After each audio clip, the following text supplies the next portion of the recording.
Hello friends, welcome to pebbles and welcome to my training course of 48 laws of power या सत्ता के 48 नियम 48 laws.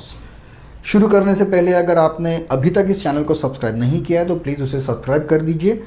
तो फिर हम आगे बढ़ेंगे, बेल आइकॉन को दबाना मत भूलिएगा। तो चलिए अब देखते हैं ये रूल नंबर 7 क्या है। रूल नंबर 7 है get others to do the work for you but always take the credit. ये चीज़ तो हमारे आजू बाजू में मोस्टली कॉरपोरेट वर्ल्ड में हमेशा होती है। काम कोई दूसरा करता है, क्रेडिट कोई दूसरा लेके जाता है। ये तो हमेशा होता ही है। दूसरों से काम लेना सीखे। बिस्मार्क ने यह कहा था कि अपने अनुभव से सीखना बहुत अच्छी बात होती है। अगर ऐसा कोई समझता है तो वो मूर्ख है, ऐसा बिस्मार्क ने कहा था। उसने कहा था कि हमें अपने अनुभव से भी ज़्यादा दूसरों के अनुभव से सीखना चाहिए। ओके, अगर आप रास्ते से जा रहे हो, सामने एक पत्थर रखा हुआ है और आपके आगे वाला आदमी अगर उससे टकरा के गिर गया तो क्या आप भी उससे टकरा के गिर जाओगे पत्थर से, या दूसरे के अनुभव से आप सीखोगे? और यही बात जो है वो हर एक फील्ड में, हर एक अनुभव और हर एक क्वालिटी में ट्रू है। न्यूटन, सर आइजैक न्यूटन ने कहा था कि अलौकिक व्यक्तियों के कंधे पर खड़े रहो। जब आप किसी ऑलरेडी एक्सपीरियंस के ऊपर खड़े रहते हो तब आप उससे भी ऊपर जाते हो। अगर आप गुजराती, जैन और ये सब फैमिलीज में आप देखोगे तो उनके बच्चे उसी बिजनेस को आगे चलाते हैं, टेक ओवर करते हैं। तो उन्हें जो उनके पूर्वजों का अनुभव जो है वो अपने आप मिलता है। जो टक्करें, जो चोटें उन्होंने खाई है वो उन्हें खानी नहीं पड़ती। हमें हमेशा दूसरों के अनुभव से सीखना चाहिए, ना कि खुद के अनुभव से। खुद के अनुभव से जो सीखता है वो आदमी पागल होता है, वो मूर्ख होता है। लेकिन इसको थोड़ा और मॉडिफाई किया गया है इस रूल में। ये रूल कहता है कि दूसरे के अनुभव से तो सीखो, दूसरों को काम करने दो, लेकिन उसका क्रेडिट सब खुद ले लो। अमेरिकन प्रेसिडेंट जो भाषण करते हैं या फिर हमारे जो नेता लोग हैं जो भाषण करते हैं, क्या आपको लगता है कि वो सब भाषण वो खुद लिखते हैं? नहीं। उस भाषण को लिखने के लिए अलग अलग विषयों में एक्सपर्ट रहने वाली एक पूरी टीम होती है जो वो भाषण लिखती है। उसके ऊपर पूरा डिस्कशन होता है, एक एक वर्ड के ऊपर डिस्कशन होता है कि इसका इफेक्ट क्या होगा, और उसके बाद वो भाषण कहा जाता है। लेकिन ये बहुत फेमस लीडर्स के बारे में ही ये ट्रू है। पप्पू जैसे लोग भी होते हैं जो कुछ भी बक देते हैं, अपने आप बक देते हैं। या फिर ऐसे भी लोग होते हैं कि जिनको वो लिखा हुआ भी पढ़ना नहीं आता, ऐसे लोग भी होते हैं। आपने जंगल में ये चीज़ देखी होगी कि शेर या बाघ, चीते, ये लोग शिकार करते हैं, लेकिन गिद्ध या हाइनाज, लकड़बग्गा जो होता है, हाइना या गिद्ध जो होते हैं, वो उनके शिकार के ऊपर झपटते हैं।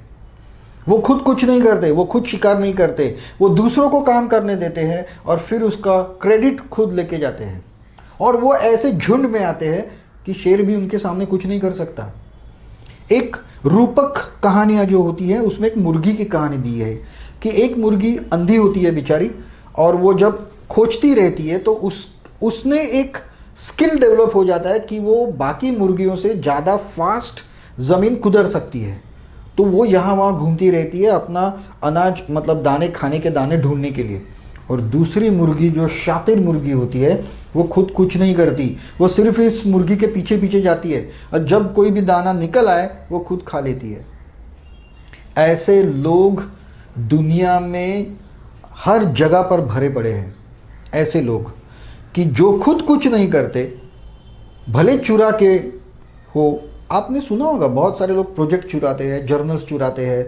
अपना बॉलीवुड तो इससे भरा हुआ है। अगर आपने कोई भी हिट, सुपर हिट गाना अगर सुना तो यूट्यूब पे सिर्फ वो गाना डाल दीजिए और उसके आगे लिख दीजिए this is taken from which song. आपको कोई भी Spanish, German, Latin song immediately आपके सामने आ जाएगा। ये लोग कुछ नहीं करते, लेकिन ये दूसरों के ऊपर अपना क्रेडिट ले लेते हैं। लेकिन अभी जो सोशल मीडिया, जैसे हमने कहा यूट्यूब पे देखिए, तो ये बात इमीडिएटली सामने आ जाती है। तो फिर ये लोग क्या कहते हैं? We are paying homage to them. मैं उनको सद्भावना से उनकी मैं कॉपी कर रहा हूँ, उनकी प्रेरणा से कर रहा हूँ। शेक्सपियर के ज़माने में भी उस वक्त का जो साइकोलॉजिस्ट, एक ह्यूमन साइकोलॉजी जानने वाला और एक्सेलेंट डायलॉग लिखने वाला जो व्यक्ति था, वो था प्लूटार्क। शेक्सपियर ने कई बार उसके डायलॉग से चोरी की है और वो भी महान बना। लेकिन आज शेक्सपियर के डायलॉग से चोरी करके भी लोग महान बनते हैं। जो बड़े व्यक्ति होते हैं, जैसा गॉडफादर के लेखक मारियो पुज़ो ने कहा था, behind every great fortune there is a crime. Bollywood का कोई भी सुपरहिट सॉन्ग ले लो, वो कहीं ना कहीं लैटिन या स्पेनिश गाने के ऊपर से कॉपी मारा हुआ है या हॉलीवुड से कॉपी मारा हुआ है। कोई भी सुपरहिट पिक्चर ले लो, वो आपको कॉपी कहीं ना कहीं दिखेगी ही। ओरिजिनलिटी बहुत कम होती है, प्रतिभाशाली व्यक्ति बहुत कम होते हैं, लेकिन इसका मतलब ये नहीं कि आप सक्सेसफुल ना हो। तो दूसरों को काम करने दो, लेकिन उनका क्रेडिट आपको मिलना चाहिए, आपको लेना चाहिए। तो ये जो लॉज है वो अप्लाई करके आप दूसरों के काम का क्रेडिट इजीली ले सकते हो। पूरे ग्रुप का एक आइकॉन बनना है, आपको काम करने वाला नहीं, काम करवा के लेने वाला बनना है। पीटर पॉल रूबेंस नाम का एक चित्रकार था और उसको ऐसे पता चला कि उसके पेंटिंग्स की डिमांड बहुत बढ़ने लगी है और एक चित्रकार आखिर कितनी पेंटिंग्स बनाएगा। तो उसने जो स्टूडेंट्स होते हैं, जो छोटे छोटे चित्रकार जो होते हैं, मतलब नए चित्रकार, उनकी एक फौज खड़ी कर दी, पूरी टीम खड़ी कर दी। कुछ लोग ऐसे थे जो ड्रेस पेंटिंग में एक्सपर्ट थे, कुछ एक्सप्रेशंस में थे, कुछ सीनरी में थे, ऐसे लोग थे। ये उनको सब्जेक्ट दे के आधे आधे पेंटिंग तैयार कर लेता था। मतलब इसने ये काम किया पेंटिंग में, उसने वो किया, उसने वो किया, और आधी अधूरी पेंटिंग सब रेडी करके रखता था। और उसकी एक गैलरी थी, मतलब लोग उसे देखने को आते थे कि ये काम कैसे करता है, ये देखने को आते थे। उसकी डिमांड इतनी बढ़ गई थी। क्यों? क्योंकि लोगों को ये आश्चर्य होता था कि इतने कम समय में वो इतना फास्ट पेंटिंग कैसे करता है। तो उसकी एक गैलरी थी जहां ऊपर से लोग उसे देखते थे। ये क्या करता था कि वो सारी आधी अधूरी पेंटिंग जगह जगह पे रख देता था और खुद पेंट और ब्रश लेके बहुत ही स्पीड से उसके ऊपर कुछ ना कुछ काम करता था, फाइनल टच देता था। और फिर लोगों को लगता था कि ये सारा काम रूबेंस का ही है। आप देखिए, जब किसी फिल्म या सीरियल में राइटर का नाम होता है, असल में वो सीरियल, वो डायलॉग्स, वो फिल्म वो राइटर ने लिखी नहीं होती है। बहुत बार ऐसा होता है।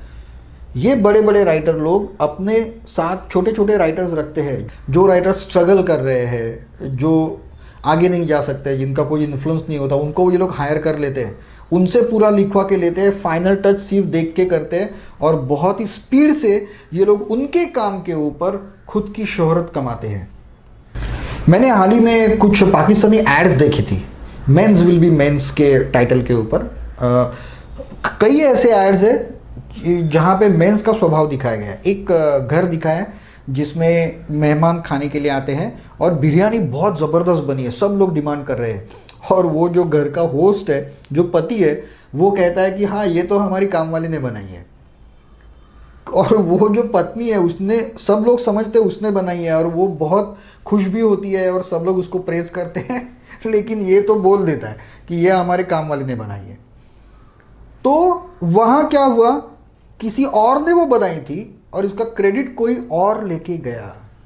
अगर आप कॉरपोरेट में हो या फिर गवर्नमेंट में अगर आप ऊंचे ओहदे पे हो, तो आप बहुत कुछ काम करके आपके थीसिस जो कुछ भी है, प्रोजेक्ट्स है, वो आप लेते हैं, लेकिन आपका बॉस पूरा का पूरा क्रेडिट लेके जाता है उसका, और ये हमेशा होता है। तो आपका भी ये कर्तव्य है कि आप आपके काम के लिए दूसरों को काम पे लगाओ। उससे दो चीज़ें होगी। सबसे पहली कि आपके पास रिजेक्शन पावर आ जाएगी। अगर आपको एक का काम पसंद नहीं है तो आप दूसरे से काम निकाल सकते हैं, लेकिन उसका क्रेडिट तो आपको ही मिलेगा। और दूसरी चीज़ ये हो सकती है कि आपके काम का स्पीड बढ़ेगा, स्पीड बढ़ता है उससे। Save time and energy by hiring others to do the work. मैंने तो ऐसे भी इंजीनियरिंग के स्टूडेंट्स देखे हैं जो अपने वर्कशॉप की जॉब्स बाहर से करवा के लाते हैं। आजकल तो ऐसी कंपनीज, इंटरनेट के ऊपर ऐसी कुछ कंपनीज आ गई है कि जो सीबीएसई, आईसीएसई, ये जो स्टूडेंट्स है जिनको बहुत सारा प्रोजेक्ट वर्क दिया जाता है, तो उनका प्रोजेक्ट वर्क वो लोग करके देते हैं। अभी जो लोग पीएचडी कर रहे हैं उनके थीसिस लिखने वाले सर्विसेज भी आती है। इंटरनेट पे आप ढूंढिए, आपको थीसिस लिखने वाले मिलेंगे, आपके बच्चों के प्रोजेक्ट कंप्लीट करके देने वाले मिलेंगे, होमवर्क करके देने वाले लोग हैं इंटरनेट के ऊपर। ऐसी सर्विसेज है, ऐसी कंपनियां हैं जो आपके बच्चों के प्रोजेक्ट वर्क, होमवर्क ये सब करके आपको देते हैं पैसे लेके।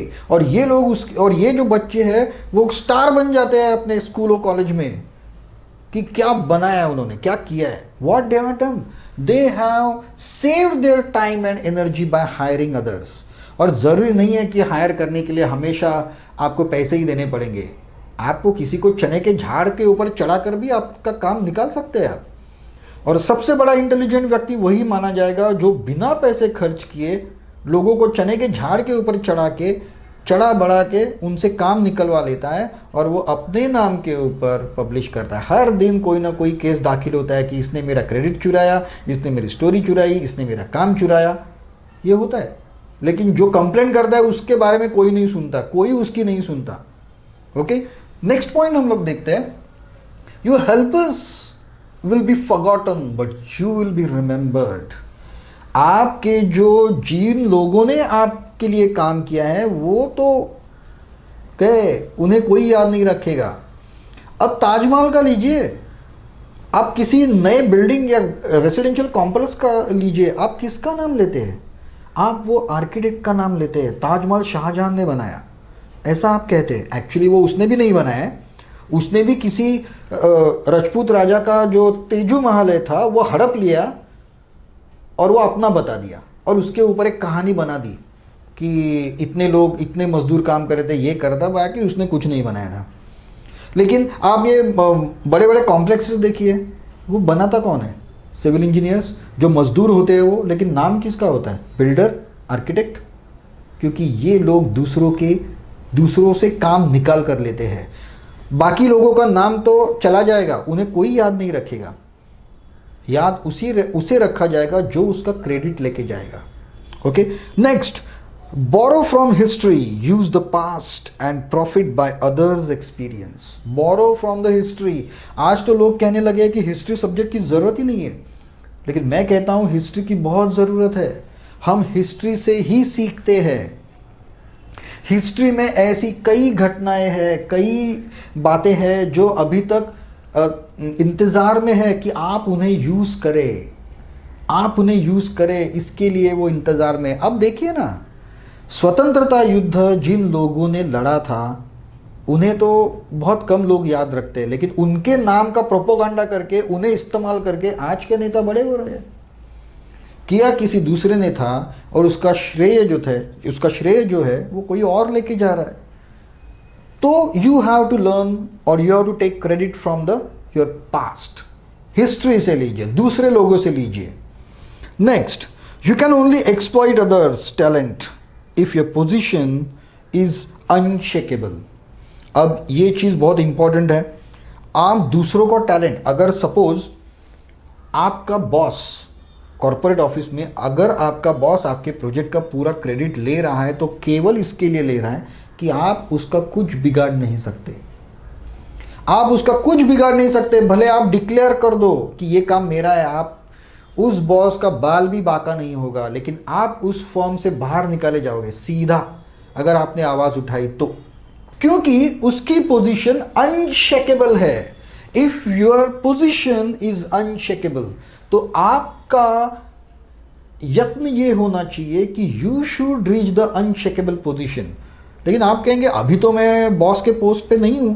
अरे लेकिन आपके नीचे तो लोग हैं, आपके नीचे लोग हैं जो आपके साथ काम कर रहे हैं, उसमें थोड़े से दुर्बल जो कभी कुछ बोलते नहीं है, सारे अपमान होते हैं, सारे जो उनके ऊपर इनजस्टिस होता है वो सहन करने वाले, ऐसे बहुत सारे लोग अपने आजू बाजू में होते हैं। अगर आप उनके ऊपर अन्याय करेंगे तो वो कुछ आवाज़ नहीं उठाएंगे। ऐसे आपके आजू बाजू में बहुत सारे लोग होते हैं, उनका इस्तेमाल करो, उनसे काम निकालो और वो खुद के नाम के ऊपर पब्लिश कर दो। फिर से मैं बोलता हूँ, behind every great fortune there is a crime. ये बात आपको अनैतिक लगेगी और ये बात अनैतिक है। आपका अगर काम कोई दूसरा चुरा के लेके जाता है तो आपको बुरा लगता है, तो आप किसी दूसरे से काम का क्रेडिट लेते हो तो उसे भी बुरा लगेगा। तो ये बात कहीं ना कहीं अनैतिक है। लेकिन अगर आपको एक टॉप पोजीशन पे जाना है, आपको बहुत सक्सेसफुल बनना है, तो ये अनैतिक बात आपको करनी पड़ेगी, क्योंकि पूरी दुनिया वो कर रही है, आपके राइवल्स वो कर रहे हैं। तो अगर आप नहीं करोगे तो बहुत मुश्किल हो जाएगी। सिंपल सी चीज़ है। Again the females are very expert in this. अगर अगर दो लड़कियां बातें कर रही है, दूसरी एक लड़की बता रही है, अरे वो XYZ के ड्रेसेस क्या सॉलिड होते हैं, उसके ज्वेलरी और ये ड्रेसेस क्या सॉलिड होते हैं, और वो दूसरी औरत ने बता दिया, हाँ मुझे पता है, मैंने ही तो उसे वो दुकान दिखाया था, मैंने ही तो उसे सिखाया था सिलेक्शन कैसे करते हैं। अब उस बिचारी को तो पता भी नहीं है कि ये उसके बारे में क्या बोल रही है, शायद इसने उसे सिखाया भी नहीं है, इसका उससे कुछ संबंध नहीं है, लेकिन एक छोटा सा स्टेटमेंट उसने कर दिया, अरे हाँ मैंने ही उसे वो दुकान दिखाए थे और मैंने ही उसे सिखाया था सिलेक्शन कैसे करते। तो उसकी पॉपुलैरिटी के ऊपर, उसका जो बड़प्पन है उसके ऊपर आप महान बन गए, सीधे आप महान बन गए, है कि नहीं। भले ये बात अनैतिक हो, लेकिन हम सब ये बात करते हैं, हमेशा करते हैं। लेकिन आपने अभी तक ध्यान नहीं दिया कि ये चीज़ आप करते हो, तो इसके बाद ध्यान दीजिए और जोर से वो चीज़ कीजिए। हर एक्सपीरियंस खुद लेने की ज़रूरत नहीं है, दूसरों के एक्सपीरियंस को इस्तेमाल करो, दूसरों को इस्तेमाल करो, दूसरे लोगों को इस्तेमाल करो। कभी कभी ऐसा होता है कि आप जिसका क्रेडिट ले रहे हो उसको तो पता ही नहीं होता कि आप किसी का क्रेडिट ले रहे हो, पता ही नहीं होता उसको। मैंने एक कैंटीन में देखा था कि कुछ बिरयानी थी, शायद वो बिरयानी बहुत अच्छी बनी थी, सॉलिड बनी थी, हम लोग ने भी बहुत खाई थी वो। तो बाजू में बैठे वाले, एक फैक्ट्री की बात है, और बाजू में बैठे वाला एक सुपरवाइज़र था, उसने बोला कि अरे ये तो अभी इसमें सुधार हुआ है, ये पहले बहुत घटिया था, मैंने कंप्लेंट की, मैं पूरा जेम तक गया इस पॉइंट को लेके, और मैंने इसको सुधार के लिया है। एक्चुअली ऐसा कुछ नहीं हुआ था, क्योंकि उस कंपनी के जीएम ही मेरे पहचान के थे, और मैंने उनको पूछा था, लेकिन मैंने इंक्वायरी की, लेकिन लोग इंक्वायरी नहीं करते। गॉसिप को लोग सच समझते हैं, कोई इंक्वायरी नहीं करता, क्योंकि हर एक के मन में दूसरे के बारे में असूया होती है। अगर आप दूसरे किसी के काम का क्रेडिट उसे बताए बिना, जैसे हमारे बॉलीवुड वाले वगैरह करते हैं, ले लोगे तो किसी को पता नहीं चलेगा, कोई इंक्वायरी नहीं करता। सामने जो दिख रहा है उसी को लोग सच मानेंगे, आप मान लीजिए मेरी बात। तो आज से दूसरों के काम का क्रेडिट लेना शुरू कर दीजिए। आपके नीचे जो लोग हैं, जो आपका बाल भी बांका नहीं कर सकते, उनके काम का क्रेडिट खुद लेना शुरू कर दीजिए। अपना काम करने के लिए दूसरों को, जिनके ऊपर आप बॉसिंग कर सकते हैं, उनको काम पे लगाइए। आप काम मत कीजिए, आप गाइड करते रहिए, और सारा क्रेडिट आप खुद लीजिए। मैं फिर से कहता हूँ, बहुत सारे लोगों को ये अनैतिक लगेगा, मैं कहता हूँ हाँ ये अनैतिक है, but behind every great fortune there is a crime, there is some unsocial things, unsocial elements behind every great fortune. अगर आपको फॉर्च्यून चाहिए तो ये आपको करना पड़ेगा, आप नहीं करेंगे तो बाकी लोग तो तैयार ही है ये आपके ऊपर करने के लिए, और सिर्फ तैयार नहीं, वो ऑलरेडी कर रहे हैं आपके ऊपर ये सारी चीज़ें। तो अब ये चीज़ आपको करनी है। रूल नंबर 7 के लिए बस आज इतना ही। अगर अभी तक आपने इस वीडियो को सब्सक्राइब नहीं किया है तो ज़रूर कर दीजिए। इस प्रेजेंटेशन की एक लिंक मैंने नीचे दी है, जिससे आप डाउनलोड कर सकते हो, और वहाँ से ये सारे ये 48 रूल्स के जो नोट्स है, वो सारे नोट्स आप वहाँ से डाउनलोड कर सकते हो। साथ में मैं रॉबर्ट ग्रीन की जो बुक है उसकी भी एक लिंक दे दूंगा, आप खरीद सकते हो, अमेज़ॉन पे इजीली अवेलेबल है, हिंदी, मराठी, इंग्लिश सभी भाषाओं में अवेलेबल है, आप जाके परचेस कर सकते हो।